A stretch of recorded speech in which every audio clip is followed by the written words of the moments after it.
నేను ఇక్కడ ఒక విషయం చెప్పాలి. అమరావతి దేవతల పేరు, దేవతల రాజధాని అమరావతి. ఆ రోజు అందరిని అడిగిన తర్వాత, అందరూ ఒప్పుకున్న తర్వాత అమరావతి పేరు పెడితే బాగుంటుందని అమరావతి పెట్టాం. ఒక్క విషయం మనం చూస్తే, ఒక రాజధాని ప్రజా రాజధాని కావాలని ఆ రోజు అన్ని దేవాలయాల్లో పూజ చేసి, అన్ని మసీదుల్లో పూర్తి చేసి, అన్ని చర్చిల్లో పూర్తి చేసి, పవిత్ర దేవాలయాలన్నింటిలో పూర్తి చేసి, అక్కడ జలాల్ని మట్టిని తీసుకొచ్చి ఈ ప్రాంతాన్ని పునీతం చేశాం. అంతమంది దేవతలు కూడా ఈ దుర్మార్గుడి చేతుల నుంచి ఈ యొక్క అమరావతిని కాపాడలేకపోయారంటే కనీసం ఆ విషయం సురేష్ గారు చెప్పగలిగారు. ఇంకొక విషయం మనం గుర్తుపెట్టుకోవాల్సిన అవసరం ఉంది. ఈ అమరావతి అనేది ఏదో ఇక్కడుండే రైతుల రాజధాని కాదు, రైతులకే కాదు. అక్కడ భూమి ఉంది. ఈరోజు ఆ భూమిలో కానీ రాజధాని కట్టుంటే ఈరోజు కొన్ని మీరు ఒకసారి చూసినప్పుడు ఈ ప్రాంతంలో, రాష్ట్రంలో ప్రతి ఒక్కరికి ఉపాధులు కల్పించే అవకాశం ఉండేది. కనీసం అమరావతిని మనం పూర్తి చేసిన తర్వాత ఈరోజు హైదరాబాద్లో నాకు బాగా జ్ఞాపకం, ఎన్నోసార్లు పవన్ కళ్యాణ్ గారు కూడా మేము మాట్లాడుకున్నాం, వారు కూడా నాకు గుర్తు చేశారు. ఆ రోజు హైదరాబాద్లో హైటెక్ సిటీ కట్టినప్పుడు అక్కడ భూమి విలువ ₹1,00,000. హైటెక్ సిటీ కట్టిన తర్వాత కోట్ల రూపాయలు పెరిగింది, అది వందల కోట్ల రూపాయలకు పెరిగింది. ఈరోజు ఒక్క అమరావతి కానీ ఈ 12 సంవత్సరాలు, ఈ 10 సంవత్సరాలు కానీ మనం చేస్తుంటే, అది ఒక షేప్కి వచ్చుంటే, మీరిచ్చినటువంటి భూమికి తగిన పరిహారం మీకు వచ్చేది. మీకు రావడం కాకుండా అమరావతి కట్టి కూడా ఒక 2,00,000 కోట్ల రూపాయలు ప్రభుత్వానికి ఆదాయం వచ్చే విధంగా మీరు భూమి ఇచ్చారు. అంటే ఆ 2,00,000 కోట్ల రూపాయలు నాదో, పవన్ కళ్యాణ్ గారిదో, ఇక్కడుండే అమరావతి రైతులది కాదు, రాష్ట్ర ప్రజల ఆస్తి. రాష్ట్ర ప్రజల ఆస్తిని విధ్వంసం చేశాడు.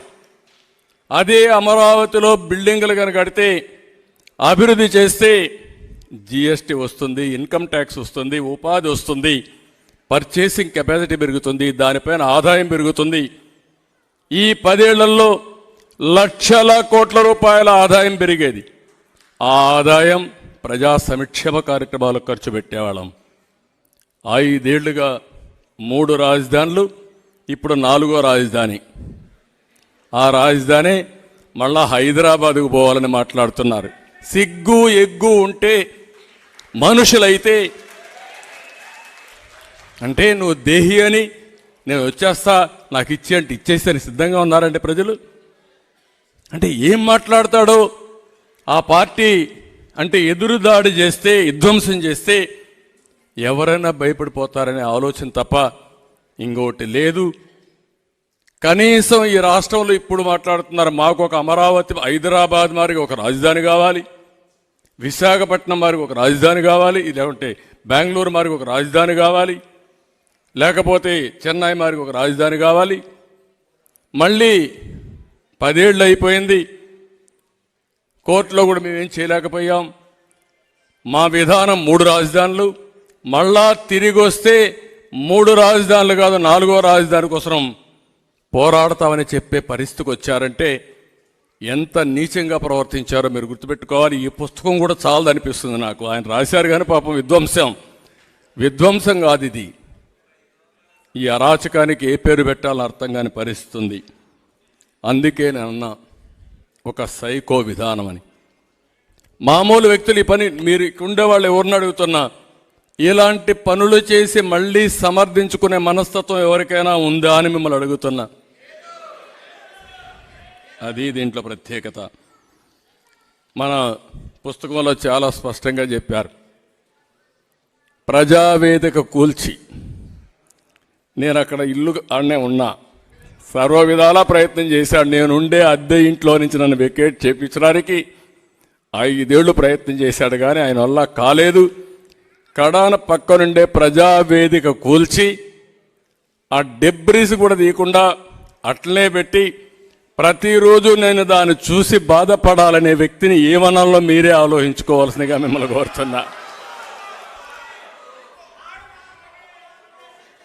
అంటే నేను దాన్ని చూసి బాధపడాలి.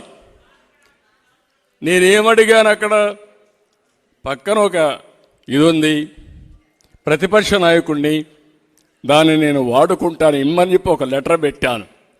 నాకు ఇవ్వకపోతే అది కావాలంటే ప్రభుత్వ కార్యక్రమాలకు వాడుకోండొచ్చు, కానీ నేను అడిగాను కాబట్టి అడిగిన దానికి ఏ విధంగా నేను నిరూపిస్తానని రాష్ట్రం మొత్తం చూస్తా ఉంటే ప్రొక్లైన్స్తో రేపు ఉదయానికి దీన్ని విధ్వంసం చేయాలని చెప్పిన వ్యక్తి ఈ సైకో ముఖ్యమంత్రి. ఆ విషయం మనం గుర్తుపెట్టుకోవాల్సిన అవసరం ఉంది. ఈరోజు ఇదే కాదు, ఇప్పుడే చాలామంది చెప్పారు.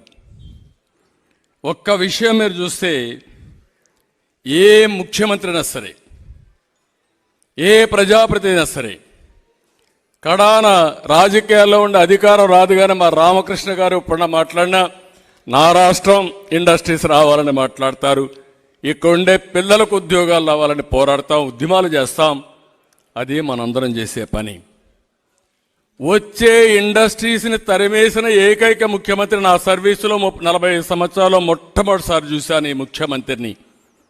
ఎక్కడెక్కడో తిరిగా నేను. ఒక కియా మోటార్స్ తేవాలంటే సౌత్ కొరియాకు 3 సార్లు వెళ్ళా. మా సెక్రటరీని పంపించా.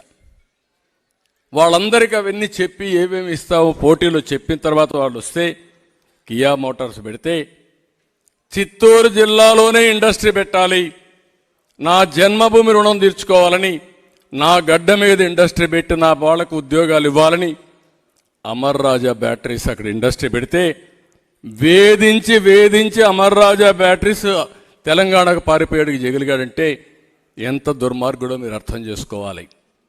కడాన అమర్ రాజా బ్యాటరీస్ ఇక్కడే మీ ఎంపీనే గల్లా జయదేవ్. ఈ బాధ భరించలేక ఆ ఇండస్ట్రీ కూడా కాపాడుకోవాలి కాబట్టి రాముడు మారిగా రాజకీయాలకు విరామం ఇచ్చిన వ్యక్తి ఈరోజు గల్లా జయదేవ్. అంటే ఒక వ్యక్తిని కూడా రాజకీయాలు కూడా చేయనీయకుండా చేయగలిగాడంటే ఇంకా నేను కానీ పవన్ కళ్యాణ్ గారు మీరు చూసుంటారు.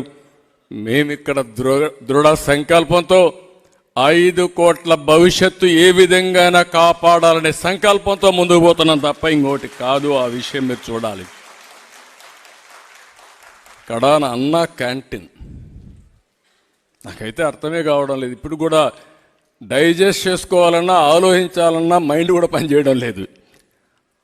అన్నా క్యాంటీన్ ఒక కాన్సెప్ట్. అది ఎవరైనా పెళ్లి చేసుకున్నా లేకుంటే మీ జన్మదిన సందర్భంగా కానీ 10 మందికి అన్నదానం చేయాలంటే అన్నా క్యాంటీన్ బుక్ చేసుకునే అవకాశం ఉంటుంది. ఎన్టీ రామారావు గారు మొట్టమొదటిసారిగా ముఖ్యమంత్రి అయినప్పుడు తిరుమలలో దేవస్థానం తరపున అన్నదాన కార్యక్రమం ఏర్పాటు చేస్తే అది ఈరోజు 1000 కోట్ల రూపాయల కార్పస్తో చాలామంది బుక్ చేసుకుంటున్నారు.